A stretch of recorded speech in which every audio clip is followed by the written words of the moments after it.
Hello, everyone. This is Warhawk Beyond 2040, and welcome to another edition of the Peacemaker Season 2 review series. And we are joined once again with the one and only, the badass himself, Rex the Boss 11. Rex, great to have you back here as always. Hope you're doing okay, brother. Yeah, I am doing pretty fine apart from just being under the weather the last few days. Hey guys, how's it going? Let's talk about Peacemaker Season 2, Episode 7. Alrighty then. So, episode 7, Like a Keef in the Night. So we're now gearing up to the season 2 finale. So we're going to start with you first, Rex, because I thought this was a really good episode. So let's get your thoughts. What did you think of this one?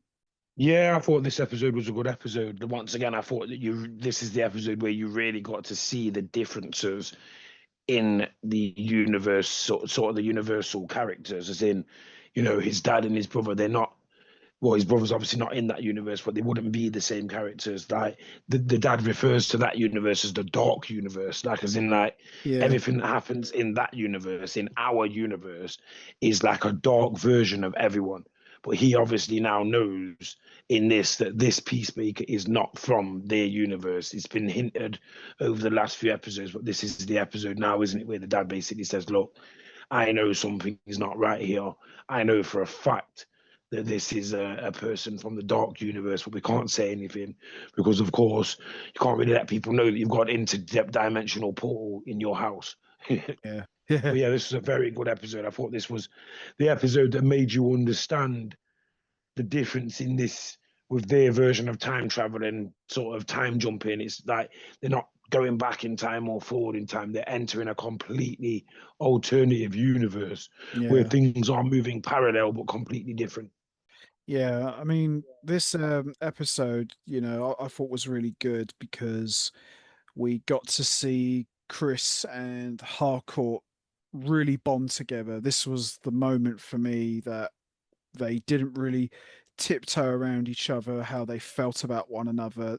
It was like, I like you, you like me.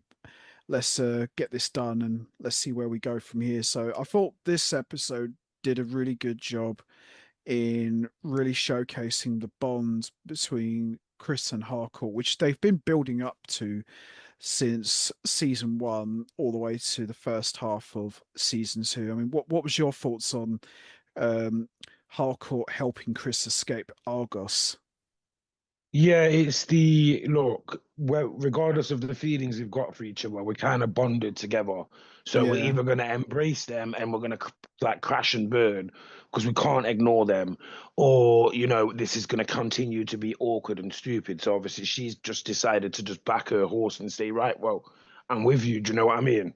yeah, yeah, I definitely got that. And I like that bit where, do you remember that bit where they're on the motorcycle and Chris is driving and she's like holding on to him for dear life as they're speeding away? It was definitely something you would have seen in like Last Action Hero with Schwarzenegger or one of those um Tom eh, Cruise movies. yeah, Tom Cruise movies At or the like end Mission where it's like Impossible. the girl hates him the whole film and he keeps saving her.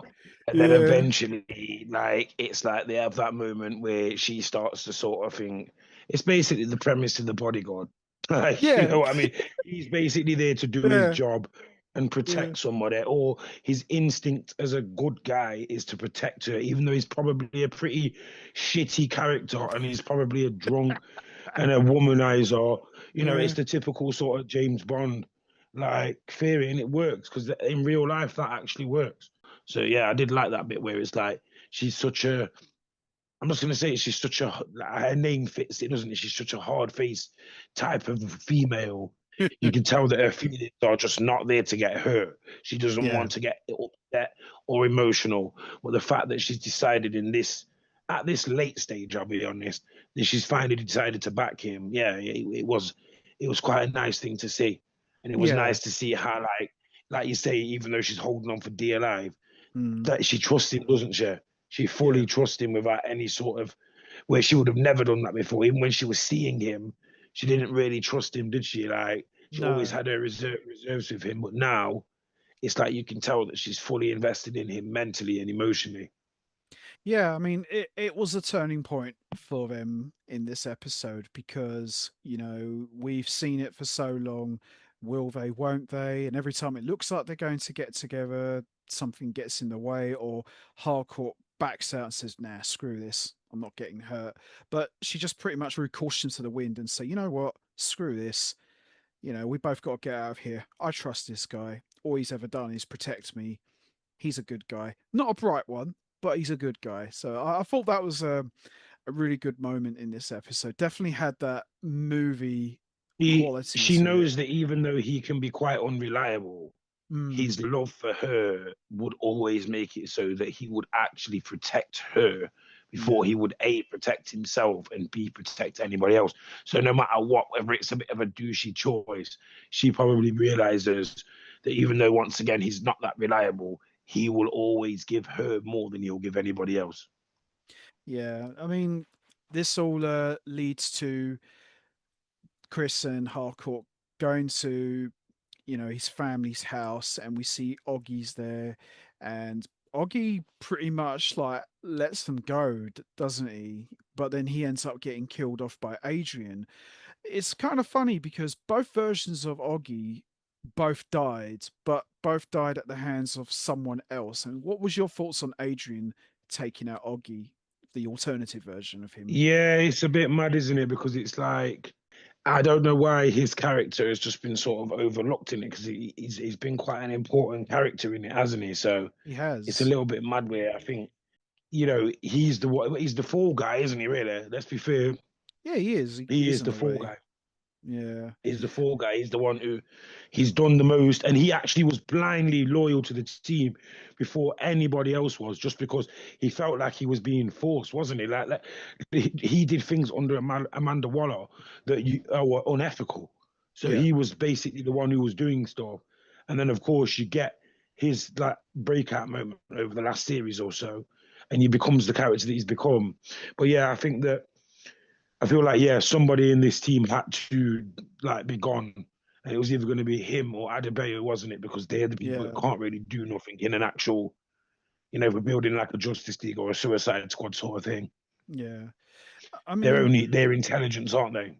yeah. I mean, I personally would have preferred if Oggy had lived because we've seen his evil doppelganger die at the end of season one. So I would have liked if Oggy was kept alive, just to say Yeah, that I'll let you I think guys he needed go. to be the communications guy, didn't he? Or he kind of Yeah. needed to be the communications guy.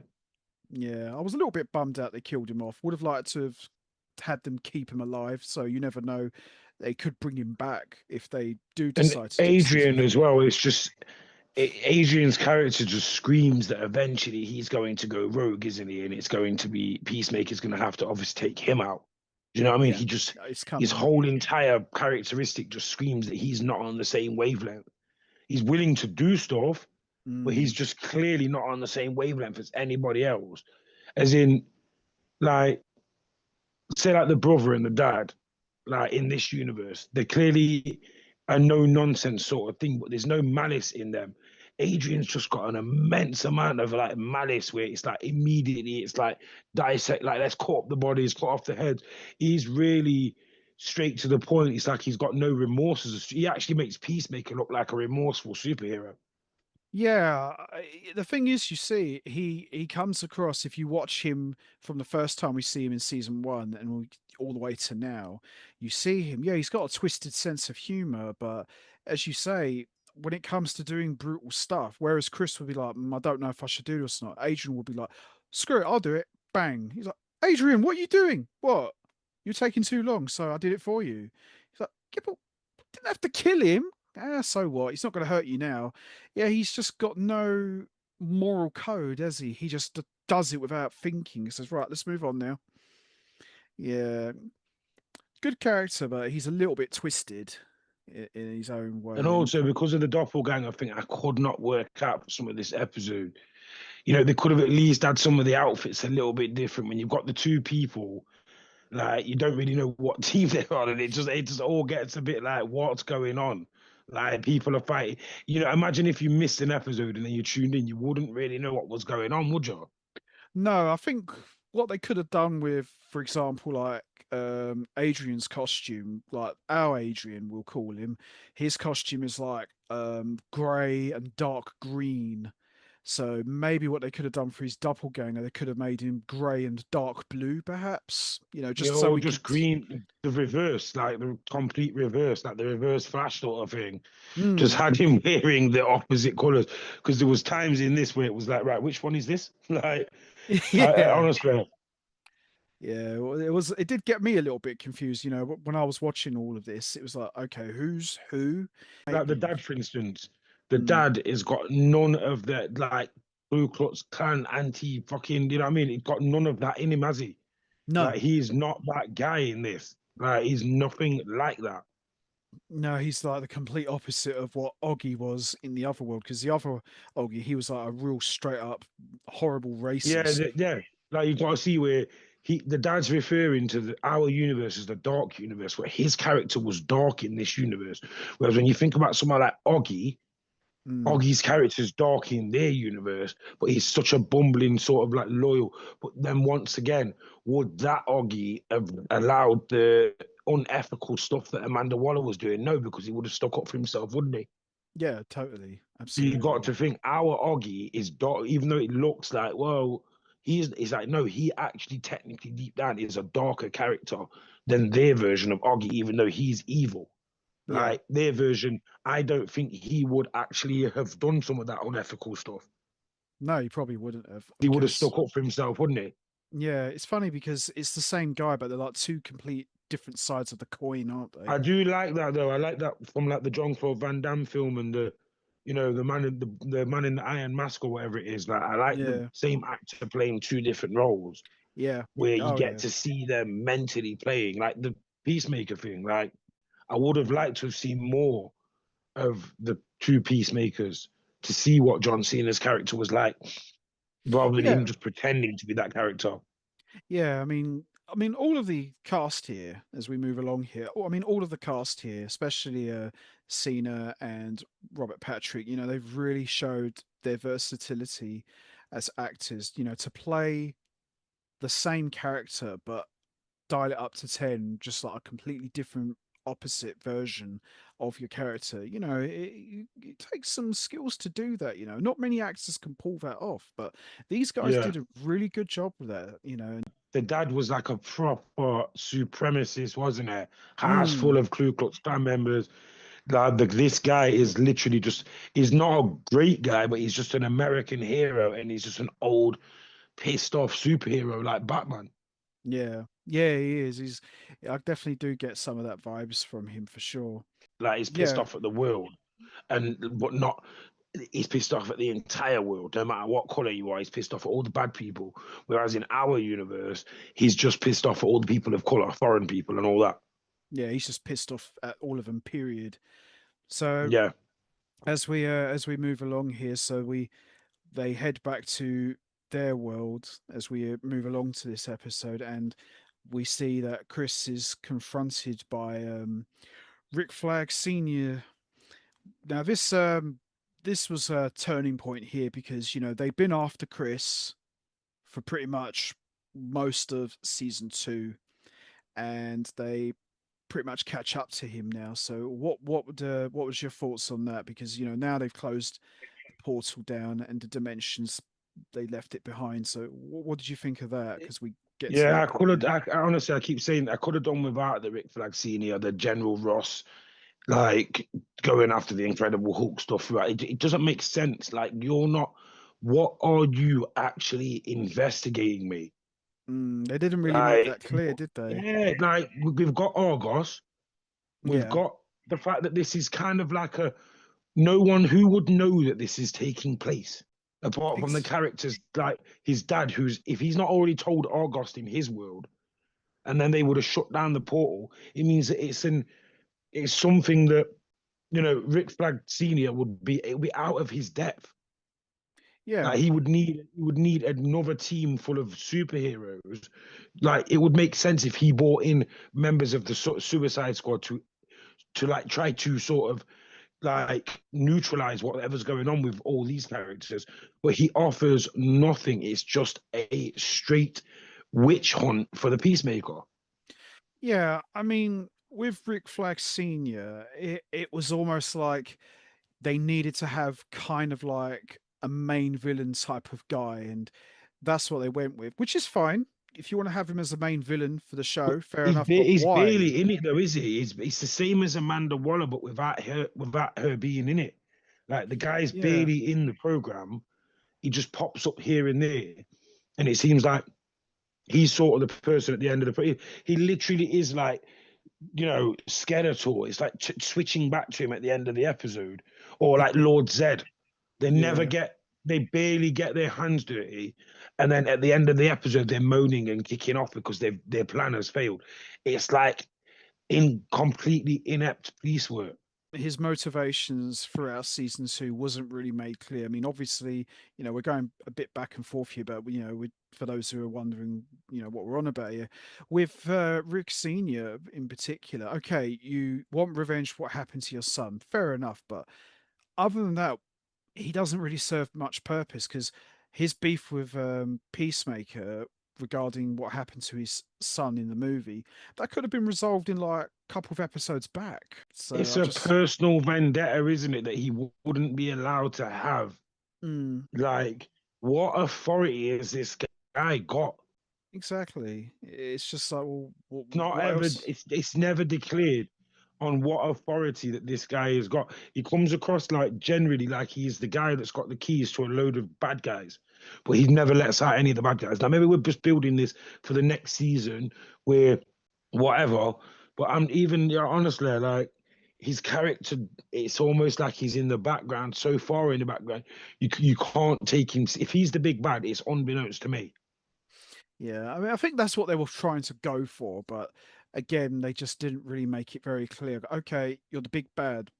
What are you doing as the big bad? Are you after something? Are you going to do some big payoff at the end of the season? We don't really get any of that. He gets angry. Okay, okay, you're angry, but why? What's your motivation here? Yeah, I probably would say he was the weakest character in this episode because we don't really know what he's doing here. Because you're here, but why are you here?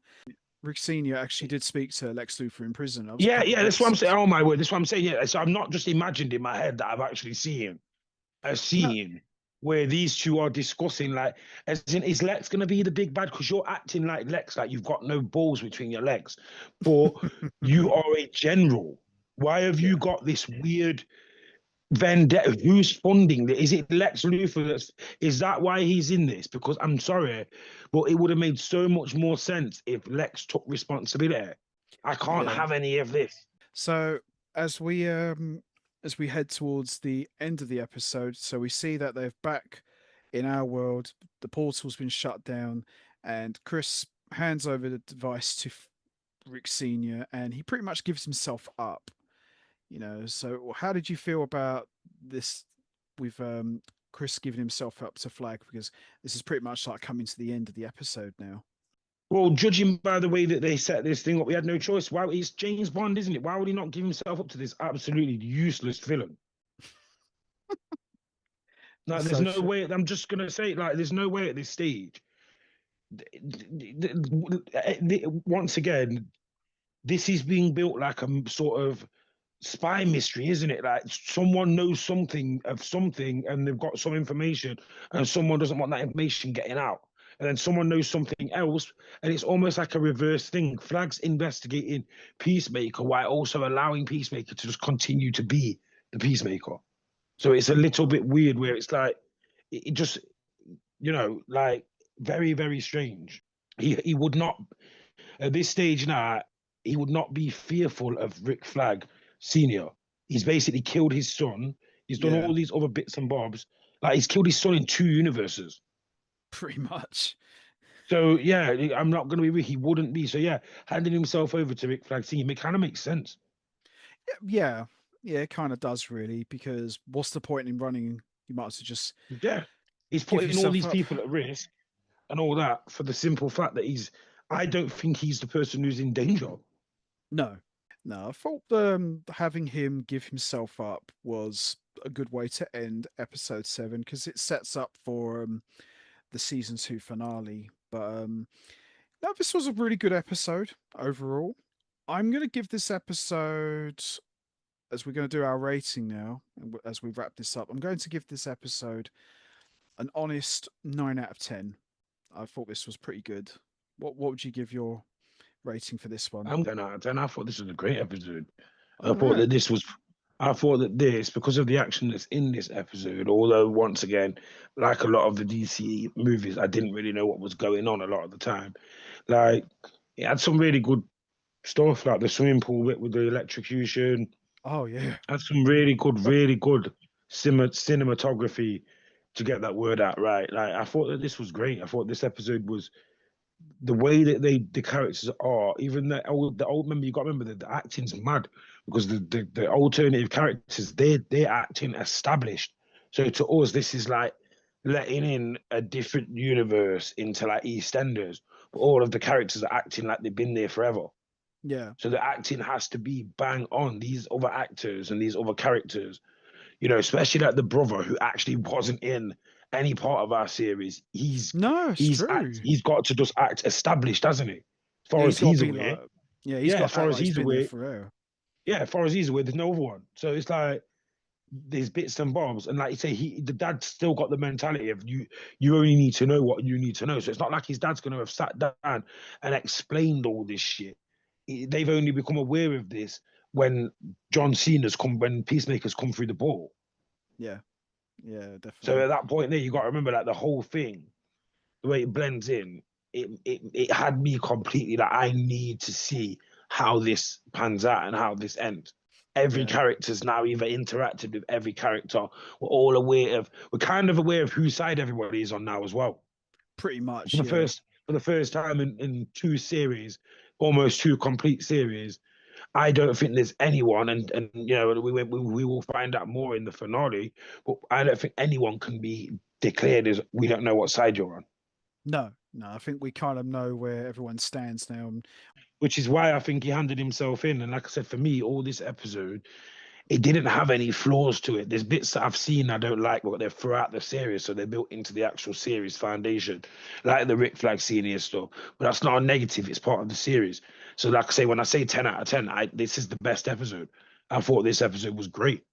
no, I still thought it was a great episode. Yeah, it's just the reason why I gave it a 9. It's not because I didn't like it. It's because the Rick Flag Senior stuff was just like, But the rest of it, no, I totally agree. This was an excellent episode. Most of it was really good. I really enjoyed this one a lot, and he did a really good job building up to the season 2 The finale. finale, yeah. Definitely. So that's going to be it from us. We are going to wrap this up now. What was your thoughts on episode 7? Did you enjoy it?